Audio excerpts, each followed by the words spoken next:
नंदुरबार जिल्ह्यातल्या तब्बल 87 गावांमध्ये निवडणुकीचे पडघम वाजू लागलेत आणि या संपूर्ण प्रक्रियेचा ॲक्शन प्लॅन काय आहे हेच आज आपण एकदम सोप्या भाषेत समजून घेणार आहोत. आता बघा, लोकसभा आणि विधानसभेच्या निवडणुका कितीही मोठ्या असल्या तरी खरी रंगत, खरी प्रतिष्ठा आणि खरा संघर्ष असतो तो आपल्या गावकीच्या राजकारणात, बरोबर ना? कारण इथं उमेदवार कोणी बाहेरचा नसतो, आपलाच माणूस असतो, आपल्या ओळखीतला असतो. आणि म्हणूनच नंदुरबार जिल्ह्यात आता हा गावकीचा फिवर चांगलाच चढायला लागलाय. चला तर मग आता जरा आकड्यांमध्ये शिरूया. नेमकं किती गावांमध्ये निवडणूक आहे, कोणत्या तालुक्यात राजकीय वातावरण जास्त तापणार आहे आणि हे आकडे आपल्याला काय सांगतायत हे सविस्तर पाहूया. तर आकडा आहे 87. शासनाने जो कार्यक्रम जाहीर केलाय त्यानुसार नंदुरबार जिल्ह्यातल्या एकूण 87 ग्रामपंचायतींच्या निवडणुका होणार आहेत. म्हणजे ज्या ग्रामपंचायतींची मुदत जानेवारी 2026 ते डिसेंबर 2026च्या दरम्यान संपतीये त्या सगळ्यांसाठी ही तयारी सुरू झाली आहे. आता ही तालुकानिहाय आकडेवारी बघा, खूपच इंटरेस्टिंग आहे. सगळ्यात जास्त म्हणजे तब्बल 27 ग्रामपंचायतींच्या निवडणुका होणार आहेत त्या शहादा तालुक्यात. त्यानंतर नंबर लागतो नंदुरबार तालुक्याचा, जिथे 22 गावांमध्ये निवडणूक आहे. मग धडगावमध्ये 16, नवापूरमध्ये 14 आणि तळोदा तालुक्यात 7 ग्रामपंचायतींसाठी रणशिंख फुंकलं जाईल. आणि सर्वात कमी म्हणजे फक्त एका ग्रामपंचायतीची निवडणूक आहे, ती अक्कलकुवा तालुक्यात. निवडणूक जाहीर झाली म्हणजे लगेच मतदान होत नाही बरं का. त्याआधी एक खूप महत्त्वाची पायरी असते, ती म्हणजे प्रभाग रचना. सोप्या भाषेत सांगायचं तर वॉर्डांच्या सीमा ठरवणं. म्हणजे आपल्या वॉर्डात कोणती गल्ली येणार आणि कोणती नाही हे याच प्रक्रियेत निश्चित होतं. चला पाहूया हे काम नेमकं कसं होतं. आता काळ बदललाय. ही प्रभाग रचना आता आधुनिक तंत्रज्ञानानं होते. 20 फेब्रुवारीला तहसीलदार गुगल अर्थ म्हणजे थेट सॅटेलाइट इमेज वापरून गावाचे नकाशे बनवणार. पण फक्त कम्प्युटरवर बसून हे काम होणार नाहीये. 27 फेब्रुवारीला तलाठी आणि ग्रामसेवक प्रत्यक्ष गावात फिरून जागेवर जाऊन त्या सीमांची पडताळणी करतील. म्हणजे टेक्नॉलॉजी आणि ग्राउंड रियालिटी दोन्हीचा वापर होतोय. एकदा का या सीमा निश्चित झाल्या की मग सुरू होतो मंजुरीचा प्रवास.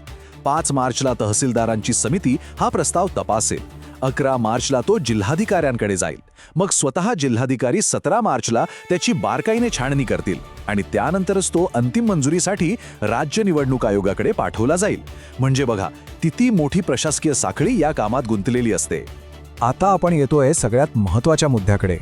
या संपूर्ण प्रक्रियेत आपला म्हणजे सामान्य नागरिकाचा रोल काय आहे.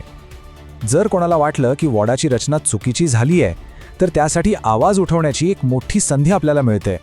या तारखा आहेत ना, ह्या सगळ्यांनी लक्षात ठेवण्यासारख्या आहेत. 7 एप्रिलला प्रभाग रचनेचा कच्चा नकाशा जाहीर होईल. यावर जर कोणाचा काही आक्षेप असेल तर 13 एप्रिलपर्यंत लेखी स्वरूपात हरकत नोंदवता येईल.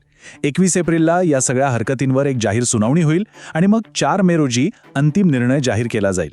ही प्रक्रिया अगदी स्पष्ट आहे.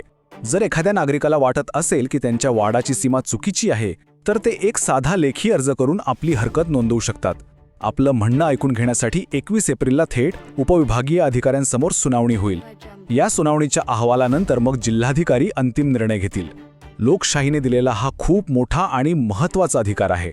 या सगळ्या 87 गावांमध्ये एक तालुका असा आहे जिथे राजकीय वातावरण सर्वाधिक तापण्याची शक्यता वर्तवली जाते आणि तो तालुका म्हणजे शहादा.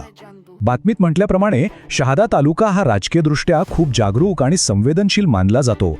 त्यामुळं साहजिकच इथल्या निवडणुकांवर सगळ्यांचंच विशेष लक्ष असणार आहे. अहो, एकाच वेळी 27 गावांमध्ये निवडणूक लागलीये. विचार करा. याचा अर्थ इथलं स्थानिक राजकारण चांगलंच ढवळून निघणार आहे. राजकीयदृष्ट्या इतक्या जागरूक तालुक्यात इतक्या मोठ्या संख्येने निवडणुका होणं म्हणजे प्रत्येक स्थानिक गट, प्रत्येक नेता आपली प्रतिष्ठा पणाला लावणार. त्यामुळे शहाद्यामध्ये यंदा खरी राजकीय रणधुमाळी आणि फटाके फुटणार यात काहीच शंका नाही. तर असा आहे हा नंदुरबार जिल्ह्यातल्या 87 ग्रामपंचायतींच्या निवडणुकीचा संपूर्ण ॲक्शन प्लॅन. मे महिन्याच्या कडक उन्हात गावागावातलं राजकीय वातावरणही चांगलंच तापणार आहे. आता खरा प्रश्न हा आहे की या निवडणुकीत तुमच्या आमच्या गावांमध्ये कोणते मुद्दे महत्त्वाचे ठरणार आहेत. रस्ते, पाणी की आणखी काही वेगळंच, यावर चर्चा होणं गरजेचं आहे. ही माहिती महत्त्वाची वाटल्यास ती इतरांपर्यंत नक्की पोहोचवा, कारण लोकशाहीत माहितीच सर्वात मोठं शस्त्र आहे.